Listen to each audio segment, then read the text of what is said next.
দেশে কোন পুলিশ সদস্যের সন্তান যদি প্রতিবন্ধী হয় তার দায়িত্ব কে নেবে? তাকে গভীর মমতায় লেখাপড়া কে শেখাবে? তাকে গভীর মমতায় হাতের কাজ কে শেখাবে? একজন প্রতিবন্ধী শিশুকে তার হাতের কাজ শেখানো, তার মলমূত্র ত্যাগ করা শেখানো, তার লেখাপড়া শেখানো, তার কথা বলা শেখানো, সমস্ত কিছু কোনো একজন বাবা মা একা যদি পালন করতে চান তাহলে তার পক্ষে আর কোনো কাজ করা সম্ভব হবে না। ফলে সেই দায়িত্বটা আমরা স্কুলের উপর অর্পণ করতে চাই।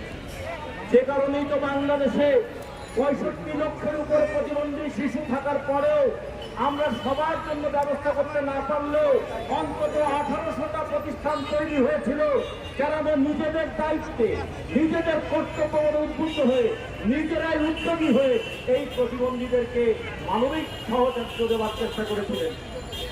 সরকারের দায়িত্ব ছিল তাদের কাছে এসে লজ্জা স্বীকার করা।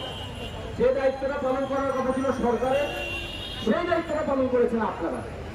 এখন আমরা বলতে চাই যে রিক্সা চালক দিনে 500 টাকা রোজগার করে রাষ্ট্রকে 75 টাকা প্রতিদিন ট্যাক্স দেয়, যে কৃষক বাজারে গিয়ে 300 টাকার সবজি বিক্রি করলে এই সরকারকে 45 টাকা ট্যাক্স দেয়, যে চা দোকানের দোকানদার 1 কেজি চিনি কিনলে রাষ্ট্রকে 42 টাকা ট্যাক্স দেয়, যে পরিবহনের শ্রমিক সে প্রতিদিন 500 টাকা রোজগার করলে রাষ্ট্রকে 75 টাকা ট্যাক্স দেয়, সেই পরিবহন শ্রমিক, সেই দোকান কর্মচারী, সেই রিক্সা চালক, সেই কৃষক, সেই স্কুলের শিক্ষক, তাদের সন্তান যদি কখনো প্রতিবন্ধী হয় রাষ্ট্র কি তার দায়িত্ব নেবে না?